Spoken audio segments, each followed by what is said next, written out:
오늘 사연은 김수정 씨의 사연입니다. 사연 시작 전 구독과 좋아요 버튼 눌러주시면 사연의 재미가 2배가 된답니다. 오늘의 사연 시작하겠습니다. 안녕하세요. 저는 올해로 75살이 된 이순애라고 합니다. 안녕하세요. 저는 김수정이라고 합니다. 올해로 60을 조금 넘겼으니 사람들이 흔히 말하는 인생의 황혼기에 접어든 나이라고 할 수 있겠죠. 저는 서울 외곽의 조용한 주택가에서 혼자 지내고 있습니다.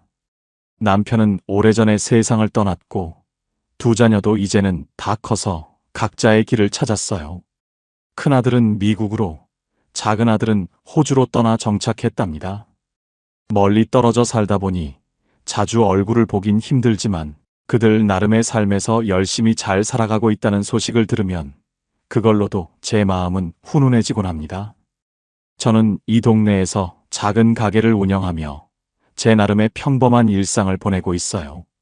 제 가게는 여러 가지 생활용품을 파는 곳인데 물건을 사러 오는 단골 손님들과 이야기를 나누는 게 제게는 일종의 소소한 즐거움입니다. 손님들과 웃으며 얘기하다 보면 하루가 금방 지나가더라고요. 남편과 살 때는 가정 살림을 꾸리느라 정신없이 바빴지만 이제는 혼자 된 지도 꽤 시간이 흘러서인지 제 나름대로의 규칙적인 생활이 익숙해졌습니다. 그렇다고 해서 제가 무작정 검소하게만 살고 있는 건 아니에요. 젊은 시절부터 절약하는 습관 덕분에 가게를 운영하며 차곡차곡 모아둔 돈이 꽤 되거든요. 은퇴를 준비하기에는 부족함이 없을 만큼 저축해둔 덕분에 마음 한편이 든든합니다.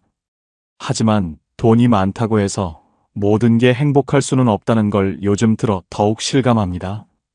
제게도 소소하지만 확실한 즐거움이 하나 있습니다. 바로 주말마다 유명 백화점을 찾아가는 거예요. 꼭 뭘 사야 하는 건 아니에요.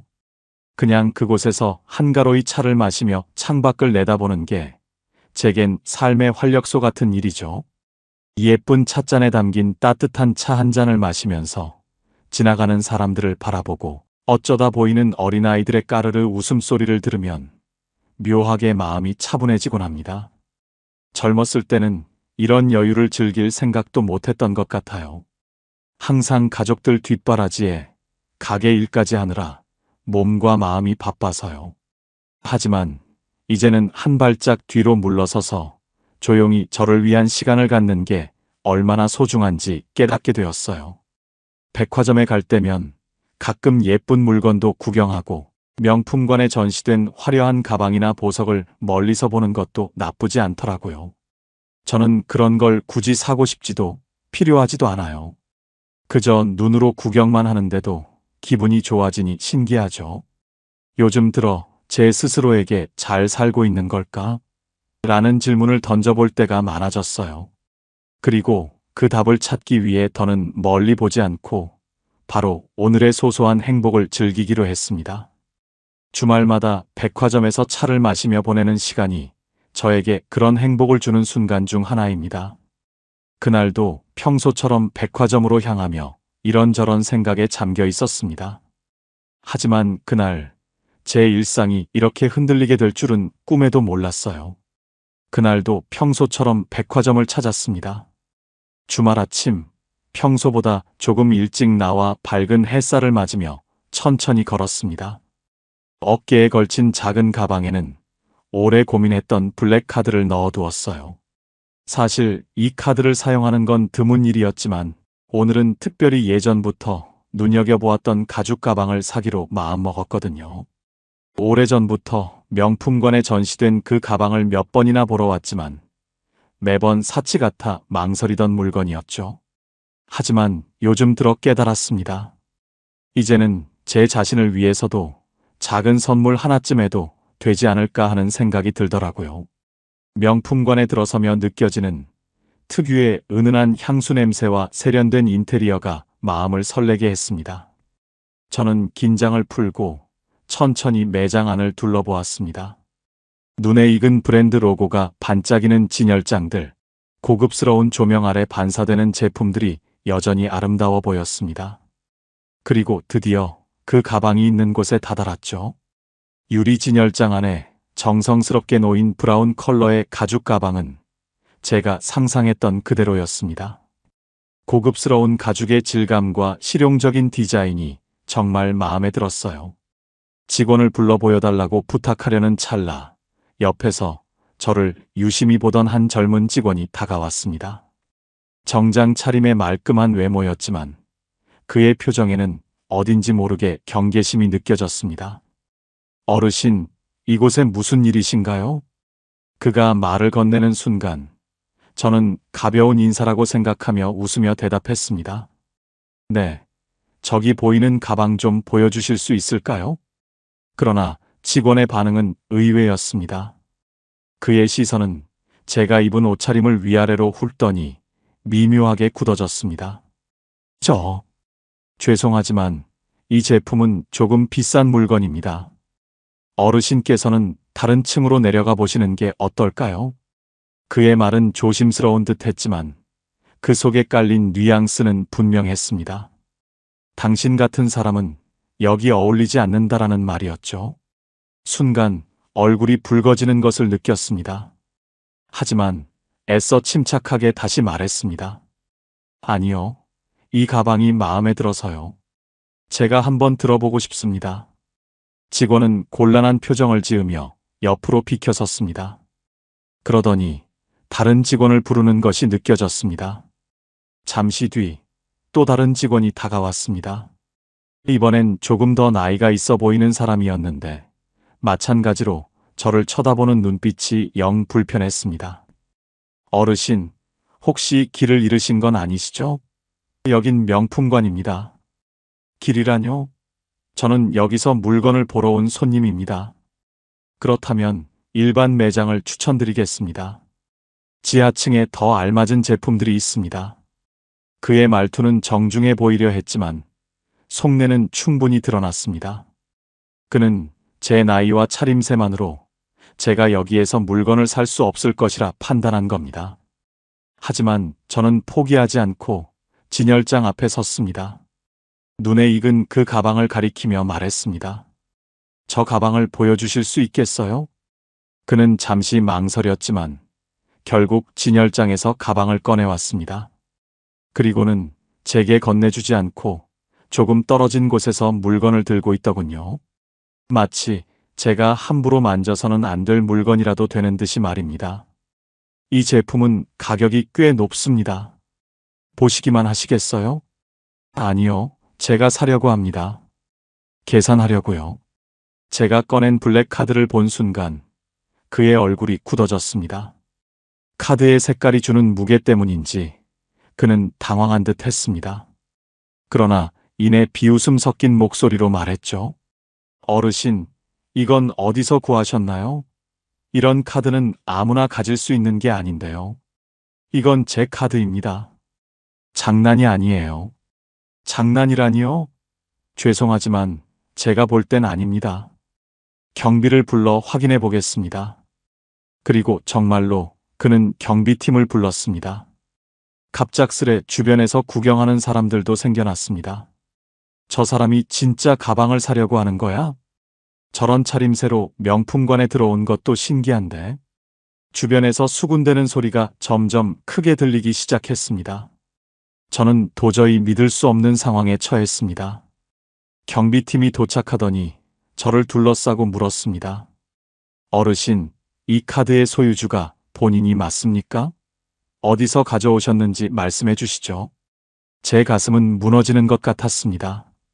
너무나도 당당하게 들고 왔던 카드였지만 이 사람들에게는 그것이 제가 소지해서는 안 될 물건처럼 보였던 겁니다. 그때 매장 매니저로 보이는 사람이 다가왔습니다. 무슨 일이죠? 경비가 상황을 설명하자 매니저는 저를 보며 조롱 섞인 말투로 말했습니다. 할머니, 이런 물건은 손님들께 피해가 될 수 있습니다. 어서 자리를 정리해 주세요. 여긴 그런 분들이 오실 곳이 아닙니다. 그 순간 제 얼굴이 화끈거리며 심장이 빠르게 뛰기 시작했습니다. 그렇게 많은 사람들의 시선 속에서 저는 속수무책으로 무시당하고 있었습니다. 저는 온몸이 굳은 채로 매니저를 쳐다보았습니다. 그의 말 한마디 한마디가 제 자존심을 산산조각 내는 것 같았습니다. 제가 어렵사리 입을 열어 항의하려고 하자 매니저는 여전히 비웃음 어린 표정을 지으며 손을 들어 저를 제지했습니다. 어르신, 제발 상황을 더 복잡하게 만들지 마세요. 이런 카드는 아무나 사용할 수 있는 게 아닙니다. 만약 이 카드가 도난품이라면 큰일 나는 거 아시죠? 그의 말이 끝나자마자 옆에 있던 젊은 직원이 킬킬거리며 작은 소리로 중얼거렸습니다. 아마 주운 거겠죠? 요즘 노인들이란 이상한 데서 카드를 얻어다 쓰려니 이런 꼴이 나잖아요. 그 말이 제 귀에 들어오자 참았던 울분이 치밀어 올랐습니다. 이게 무슨 소리예요? 이 카드는 제가 평생 열심히 일해서 얻은 제 돈으로 사용하는 제 카드입니다. 함부로 그런 말을 하지 마세요. 제 목소리는 떨렸지만 분명했습니다. 하지만 매니저는 전혀 당황하지도 미안해하지도 않았습니다. 오히려 비꼬는 듯한 태도로 제 말을 받아쳤습니다. 어르신, 진정하세요. 이렇게 감정적으로 나오셔도 상황이 바뀌는 건 없으니까요. 경비팀이 이미 출동했고 경찰도 곧 도착할 겁니다. 그때 가서 모든 걸 설명하시죠. 제가 그 말을 듣는 순간 마치 땅이 꺼지는 것 같았습니다. 경찰이라는 단어가 들리자 주위에서 웅성거리는 사람들의 소리가 점점 커졌습니다. 경찰까지 부른다고? 대체 뭐 하는 사람이길래? 노인네가 명품관에서 사고라도 치려고 온 거 아니야? 사람들의 시선이 점점 저를 더 뚫어지게 바라보며 판단하는 것이 느껴졌습니다. 저는 고개를 숙인 채 손에 쥔 블랙카드를 내려다보았습니다. 이 카드가 왜 이렇게 무겁게 느껴지는 걸까요? 죄송하지만 어르신, 지금 매장에서 나가주시는 게 좋을 것 같네요. 매니저가 손을 내밀며 말했습니다. 그는 제게서 가방을 뺐듯이 가져가 진열장에 다시 올려놓더니 두 경비원에게 손짓했습니다. 어르신을 부드럽게 모시고 나가주세요. 더 이상 손님들에게 불편을 끼쳐선 안 되니까요. 그 순간 제 머리가 멍해지고 다리에 힘이 풀리는 듯한 기분이 들었습니다. 경비원 두 명이 양옆에 서서 팔을 가볍게 붙잡았을 때 저는 비로소 이 상황이 얼마나 굴욕적인지를 온몸으로 느꼈습니다. 매니저는 돌아서며 마지막으로 한마디를 덧붙였습니다. 앞으로 이런 분들이 명품관에 들어오는 건 좀 막아야겠군요. 고객님들이 불쾌해하시잖아요. 그의 말이 끝나자마자 주변에 있던 몇몇 손님들이 키득거리며 웃는 소리가 들렸습니다. 그중 한 사람이 혼잣말처럼 말했죠. 아유, 무슨 자신감으로 여기까지 들어왔대? 나이 먹었으면 좀 알맞은 데를 가야지. 그 말이 제게는 비수가 되어 꽂혔습니다. 이 모든 상황이 마치 꿈같이 느껴졌습니다. 아니, 차라리 꿈이라면 얼마나 좋을까요? 저는 한 발짝도 움직일 수 없었습니다. 그런 제 모습을 보던 젊은 직원이 경멸 어린 목소리로 말을 던졌습니다. 어르신, 너무 오래 서 계시면 힘드실 텐데요? 아니면 잠깐 앉으시겠어요? 근데, 죄송하지만 여기 앉을 자리는 없습니다. 나가시면 편히 쉴 수 있을 거예요. 그는 마치 배려하는 척했지만 그 속에는 저를 조롱하는 의도가 분명히 담겨 있었습니다. 저는 그 말에 답할 수 없었습니다. 아무 말도 할 수 없는 상황에서 목이 메어 말이 나오지 않았습니다. 경비원들은 제가 더 버티지 못하도록 슬쩍 팔을 끌기 시작했습니다. 잠깐만요. 저는 떨리는 목소리로 외쳤습니다. 내 가방 안에 주소가, 내 변호사 연락처가 있어요. 하지만 아무도 제 말을 들으려 하지 않았습니다. 사람들의 냉소적인 시선, 직원들의 비웃음, 매니저의 차가운 태도, 그리고 경비원들의 강압적인 손길 속에서 저는 점점 더 작아져 갔습니다. 제 자존심은 산산조각이 났고 제 목소리는 들리지 않는 것 같았습니다. 경찰이 도착한다는 말에 모든 것이 아득해졌습니다.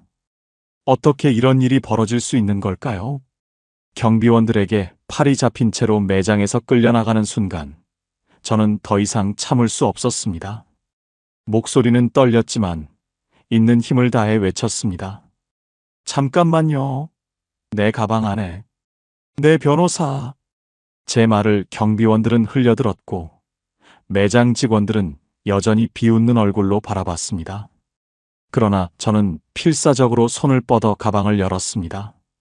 손이 떨려 지퍼를 제대로 잡을 수 없었지만 어떻게든 메모를 꺼냈습니다. 그 안에는 제 주소와 함께 이 변호사의 연락처가 적혀 있었습니다. 여기 있습니다. 제 변호사님 연락처예요. 이분께 연락해보세요. 경비원 중 한 명이 제 메모를 받아들더니 곁눈질하며 대충 훑어보는 듯 했습니다. 그는 한숨을 내쉬며 매니저에게 메모를 넘겼습니다. 이게 뭡니까, 어르신? 변호사를 부르신다고 해도 상황이 바뀌진 않을 겁니다. 도난 카드 문제라면 경찰이 와서 처리하는 게 맞습니다. 매니저는 여전히 냉소적인 태도를 유지하며 저를 쳐다보았습니다. 하지만 저는 굴하지 않고 목소리를 높였습니다. 제 변호사님께 연락해보라고요. 이 모든 오해를 풀어주실 겁니다. 매니저는 불쾌한 표정을 지었지만 주변에 모여든 사람들이 더 많아지자 체면이 구겨지는 게 싫었는지 마지못해 경비원에게 말했습니다. 그래, 연락해봐요. 하지만 이런 분들이 변호사를 둔다고 하니 어이가 없군요. 저는 속이 끓어오르는 걸 느끼며 간신히 자리에 버티고 있었습니다. 몇 분 후 멀리서 전화벨 소리가 울리더니 매니저의 얼굴이 순간 굳어졌습니다.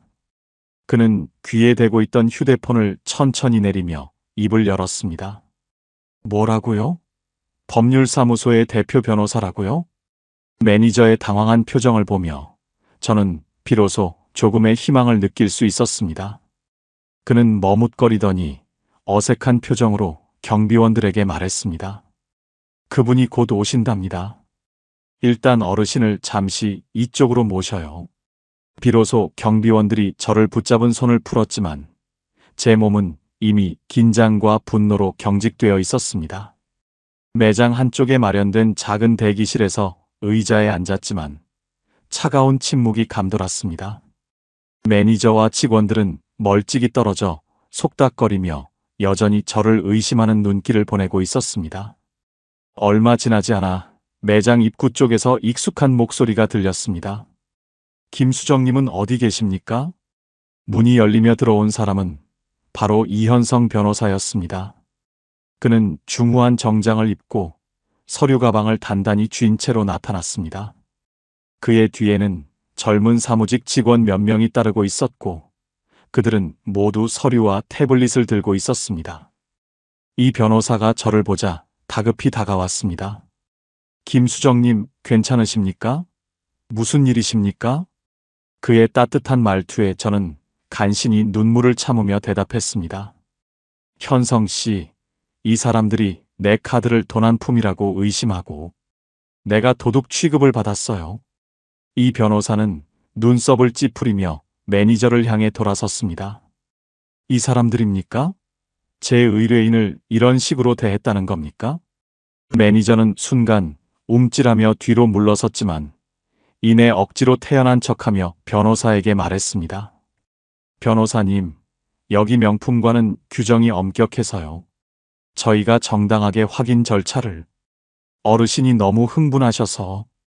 그러나 이 변호사는 그의 말을 가로막았습니다. 정당한 확인 절차라면서 도둑 취급을 하고 경찰까지 부르는 게 정당한 겁니까? 이 카드는 김수정님의 합법적인 소유물입니다. 그리고 이분은 귀 백화점의 VIP 고객이십니다. 그런 분께서 이런 대우를 받아야 합니까? 매니저의 얼굴이 순식간에 창백해졌습니다. 변호사는 서류 가방을 열어 몇 가지 서류를 꺼내 매니저 앞에 펼쳤습니다. 여기 보세요. 이건 김수정님께서 과거에 귀 백화점에서 사용한 금액 내역입니다. 합계 금액이 얼마인지 아십니까? 매니저는 떨리는 손으로 서류를 받아들였고 그 숫자를 보는 순간 입을 다물지 못했습니다. 60억? 이요? 그는 겨우 말을 꺼냈지만 주위 직원들의 웅성거림이 더 크게 들리기 시작했습니다. 맞습니다. 김수정님께서는 지난 10년간 귀 백화점에서 고가의 선물과 사업용 물품을 구매하며 단골 고객으로 자리 잡으셨습니다. 이 모든 기록이 여기에 있습니다. 그런데도 지금 이분을 도둑 취급하며 수치심을 주신 겁니까? 매니저와 직원들은 더 이상 아무 말도 하지 못했습니다. 변호사는 그들의 침묵을 뒤로하고 저를 향해 고개를 돌리며 말했습니다. 김수정님, 너무 걱정하지 마십시오. 이 모든 일이 곧 해결될 겁니다. 제가 이 백화점 측에 정식으로 항의하고 필요하다면 법적 조치도 고려하겠습니다. 저는 그제야 조금 안심이 되었지만 마음 깊은 곳에는 여전히 남아있는 수치심과 분노가 남아 있었습니다.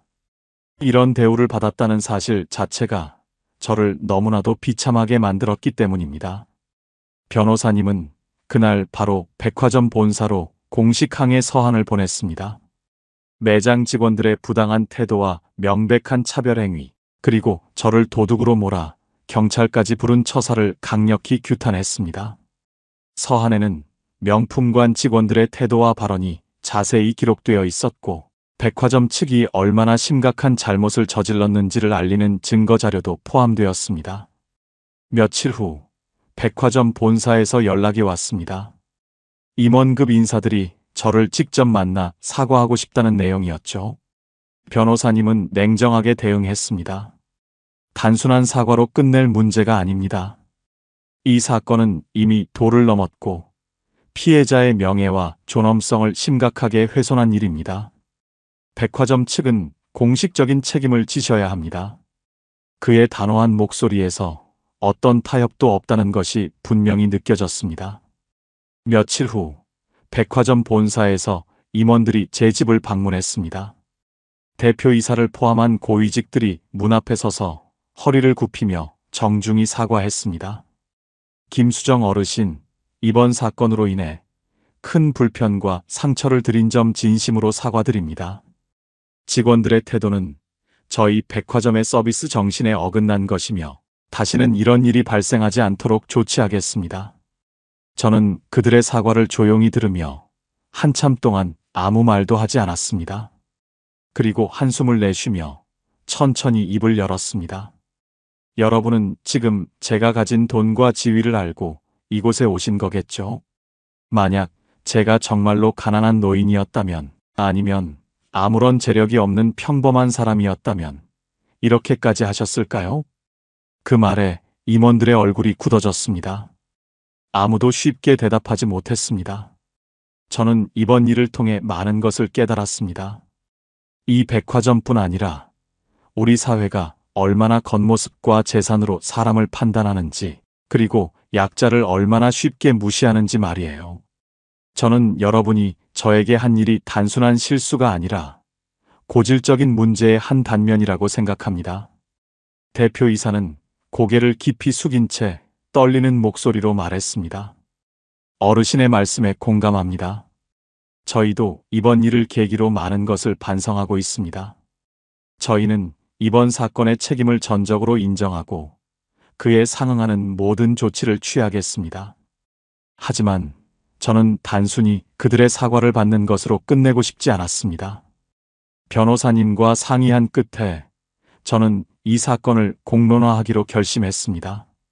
저는 여러분의 사과를 받아들이겠습니다. 하지만 이 일은 저만의 문제가 아닙니다. 그래서 언론에 이 사건을 공개하려고 합니다.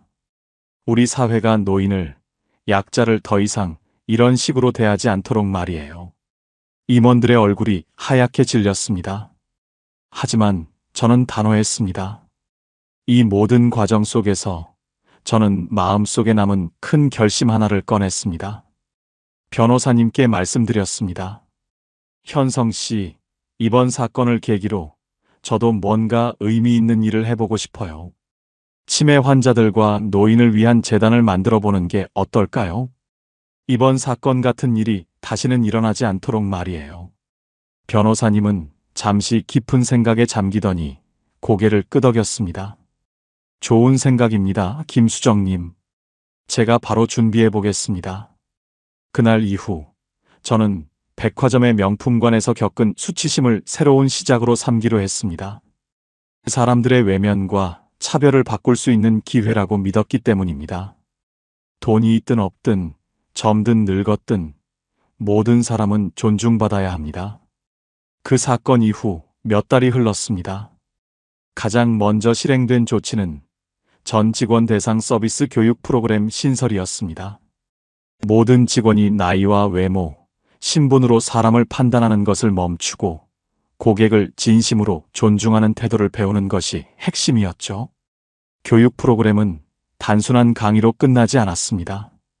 실제로 노인 고객을 대하며 겪을 수 있는 상황을 체험하도록 구성되었고, 치매 환자의 어려움을 이해하기 위한 세미나와 워크숍도 포함되었습니다. 교육의 시작과 함께 백화점의 분위기는 조금씩 달라지기 시작했습니다. 과거에는 명품관에서 직원들이 주도권을 쥔 채 고객을 평가하는 태도를 보였지만, 이제는 모든 고객에게 동등하게 친절을 베푸는 새로운 문화가 자리 잡기 시작했습니다. 한편 저는 제 경험을 단순히 개인적인 치유로 끝내지 않기로 했습니다. 변호사님과 상의한 끝에 재단 설립을 본격적으로 추진하기로 결심했습니다. 그 이름은 남편과의 소중한 추억을 담아 수정과 별이의 행복한 공간으로 정했습니다. 남편이 살아있을 때 늘 저를 수정처럼 아낀다고 했던 말과 별을 보며 함께했던 추억을 떠올리며 짓게 된 이름이었습니다. 재단은 단순히 치매 환자와 노인을 돕는 데 그치지 않고 그들의 존엄성을 지키고 사회적 편견을 깨뜨리는 데 목표를 두었습니다. 노인들이 평생 동안 쌓아온 경험과 가치를 존중받으며 사회의 일원으로 다시금 자리 잡을 수 있도록 돕는 다양한 프로그램을 운영할 계획이었습니다.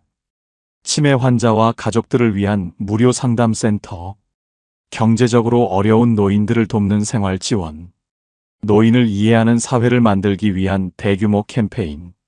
재단의 시작은 작았지만 점차 많은 사람들이 동참하기 시작했습니다.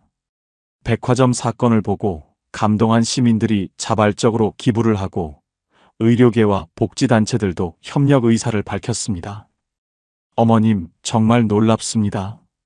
벌써 이렇게 많은 분들이 재단에 관심을 보이고 있어요. 어느 날 변호사님이 보고서를 들고 와서 기쁜 소식을 전했습니다. 현성 씨, 이건 제가 겪은 일을 통해 얻은 두 번째 기회예요. 저 같은 사람이 더 이상 나오지 않도록 최선을 다하고 싶어요. 그 말을 하며 저는 깊은 감사를 느꼈습니다. 저를 무시했던 사건이 이렇게 큰 변화를 가져오다니 세상은 참 예측할 수 없다는 생각이 들었습니다. 그로부터 몇 주 뒤 백화점에서 다시 한번 연락이 왔습니다. 그들은 사건 이후 새롭게 마련된 실버 라운지를 제게 보여주고 싶다며 초대장을 보냈습니다. 직원들이 직접 저를 초대한 것도 이유였습니다. 과거의 잘못을 진심으로 사과하고 싶다는 간곡한 부탁이었습니다. 저는 초대장을 받아들고 잠시 망설였지만 결국 가보기로 결심했습니다.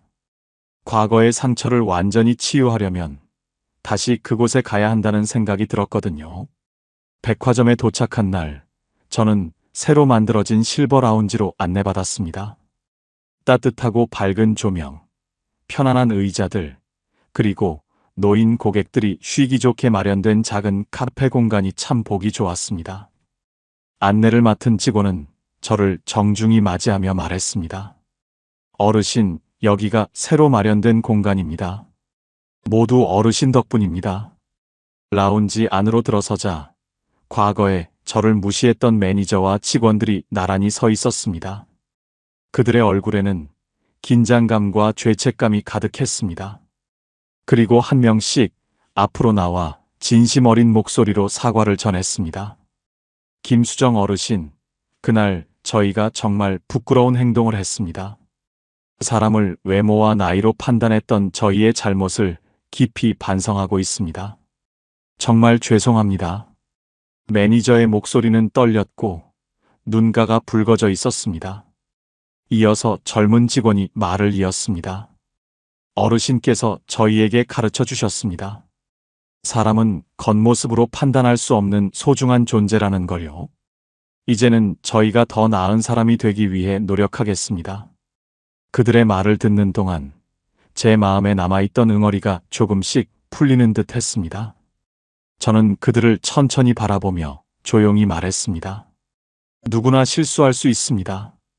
중요한 건 그 실수를 인정하고 더 나아지기 위해 노력하는 겁니다. 여러분이 진심으로 반성하고 있다는 걸 느낍니다. 이제 함께 변화해 갑시다.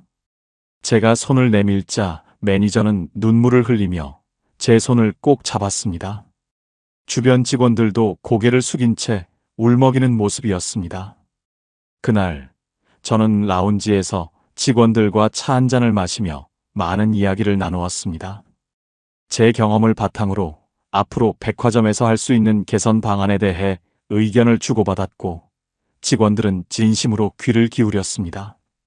라운지에서 나오며 마지막으로 한마디를 남겼습니다. 나를 속이지 말아요. 진정한 명품은 물건이 아니라 사람입니다. 제 말에 직원들과 동료들이 고개를 끄덕이며 미소를 지었습니다. 그날 저녁 저는 창밖을 바라보며 문득 미소를 지었습니다. 하늘에 떠 있는 별들이 반짝이는 것을 보며 남편을 떠올렸습니다. 당신, 나 잘하고 있지? 이제야 남편에게 당당히 말할 수 있을 것 같았습니다. 제가 만든 변화가 더 따뜻한 세상을 만들어가고 있다는 사실을요. 사람이 진정한 명품이다. 제 마음속에 깊이 새긴 이 말을 앞으로도 잊지 않을 겁니다.